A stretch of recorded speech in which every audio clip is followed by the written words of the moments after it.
Check out carmarshal.com. The link is in the description. They help support us. Family and friends of a 16-year-old who was killed during a police task force operation held an emotional memorial outside Hayward City Hall. Today marks 1 year since Elena Mondragon was shot.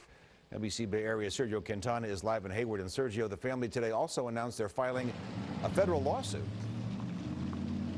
Yeah, it's a wrongful death claim against 2 Fremont police officers and the city of Fremont. You can see that there are still candles and flowers left here from this evening's memorial. Mondragon's mother told me this evening that she is still in disbelief that her daughter is gone. There's always been something a little extra special about Emmy. Sisters, cousins, uncles, and grandparents, they were all emotional as they lit candles and set up a small memorial for Elena Eddie Mondragon. Her mother struggled through the ceremony. We're not okay. Nobody in the family's okay. There's a huge void, and it can't be filled. Ebby was a passenger in an SUV driven by her boyfriend, Rico Tiger. The Southern Alameda County Major Crimes Task Force was tracking a vehicle in Hayward that was involved, that they believed to be involved in several armed robberies. 2 Fremont police officers tried to corner the SUV they fired when they say the vehicle came at them. Ebby, who was pregnant at the time, was hit 5 times and died.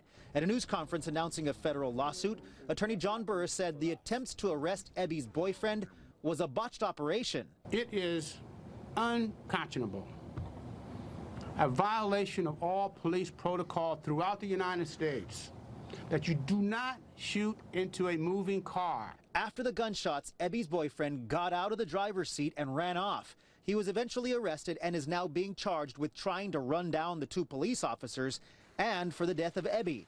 During tonight's memorial, Ebby's grandmother described the 16-year-old as the light of the family. People like to say good things about people when they're gone, but Ebby was all that.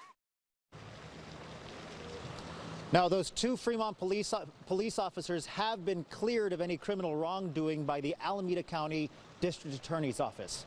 Reporting live in Hayward, I'm Sergio Quintana, NBC Bay Area News. Okay.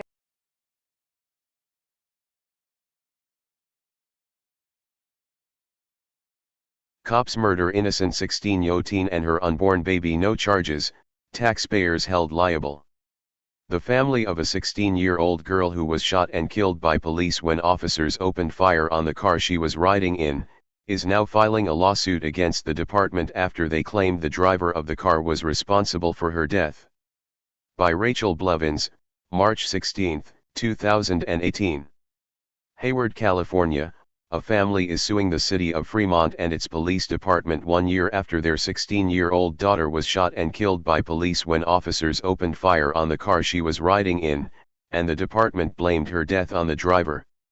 Elena Mondragon, who was pregnant and unarmed, was sitting in the passenger seat of the car with her cousin and 2 of their friends when they were followed by 2 undercover police officers dressed in plain clothes.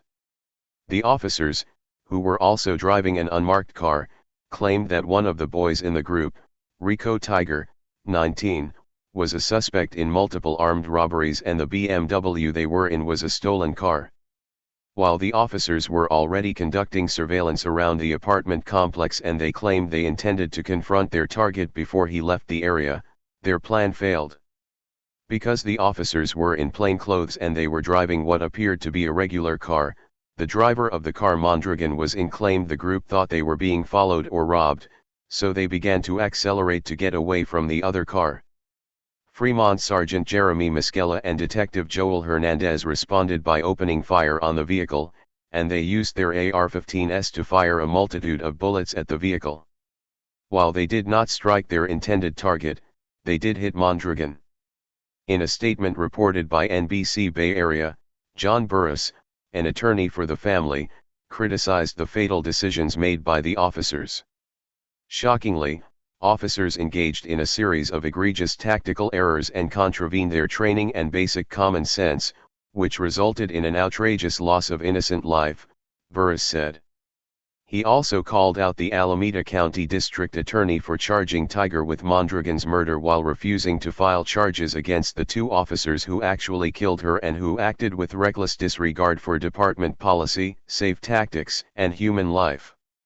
In response to the shooting, Alameda County Deputy District Attorney Robert Groff acknowledged that Mondragon's death was unintended and tragic, but insisted that Hernandez and Mosqueda acted lawfully and successfully defended themselves when they opened fire on Tiger, even though they executed Mondragon and her unborn child instead. Burris questioned why the officers conveniently failed to turn on their body cameras, even though they had been conducting surveillance around the area and were planning on confronting and arresting Tiger. In addition to the lack of footage from police, there were no cell phone videos recorded by anyone who witnessed the shooting, and Mondragon's family believes that the lack of footage resulted in a lack of media coverage. When there's no video, that's a battle for us. People just tend to believe what is reported by the police. The public just takes it at face value, and it just sort of disappears, Melissa Nold, another attorney for Mondragon's family, told The Guardian. In the year that has passed since Elena Mondragon and her unborn child were murdered on March 14, 2017, Sergeant Mosqueda and Detective Hernandez have returned to their jobs and are now free to carry out similar atrocities, forever influencing the lives of innocent citizens. As Burris announced the lawsuit, surrounded by nearly 24 relatives who gathered to remember Mondragon, he said, "It is unconscionable. What has happened here is a cover-up for that botched police work." County, this is Charlotte County Cop Watch, and I wanted to explain what fair use is. You can use pieces of news articles if you're doing it for news reporting, you have commentary, and you're doing it for education purposes. So that's what fair use is, as you can see right here. Another reason why I wanted to make this video is to let you know I have just joined with Patreon. A nice thing with Patreon, I make no money on YouTube. They took the money away years ago, and so this is another way to give, and it's a nice thing too because you can give monthly. You can give $1, $5, $10, whatever. I do 4 to 5 hours a day on trying to wake the sheep up on how corrupt it is and different ways that you can fight the corruption. So Patreon is a way that you can do it, and then of course the old way is still there. Donate to Sheriff County Cop Watch with PayPal or credit card. So keep that in mind. 4 to 5 hours a day. I make no money, but the corruption happened to me and I'm sick of it, so I'm trying to wake people up. But my wife would love it if if we could get some help out there. There's 47,000 subscribers. Just think if each one of you subscribers just gave let's say actually yes, $1 a month. 47,000 subscribers gave $1 a month. That would be awesome. That's not going to happen. But anyways, that would be great if it did happen. But do the math in your head. Just think about it. Like I said, 4 to 5 hours a day. I get no money from YouTube. YouTube has gone nuts. You can't do anything anymore. They're taking the money away everywhere. So these are a couple different ways that you can still help out with all this time that I put in. And as you know, I'm in a special situation where, at least I can do it. 4 to 5 hours a day. We have a cleaning company during the day. That's what allows me to do this, and we're debt-free. So this is my hobby. I don't go fishing and all that other crap. I try to save the world.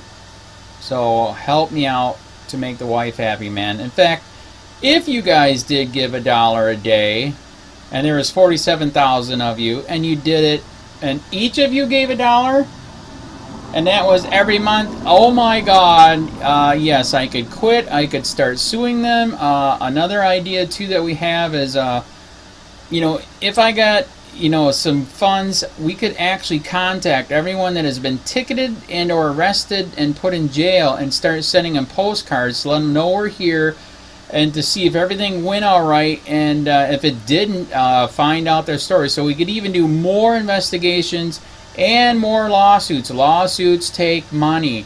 So just think about that. 47,000 of you so far right now. $1 a day. $1 a month on Patreon, or $5 a month Patreon, 10, 20, whatever. Just do the math in your head, help out. This is a lot of work every single day. Thanks.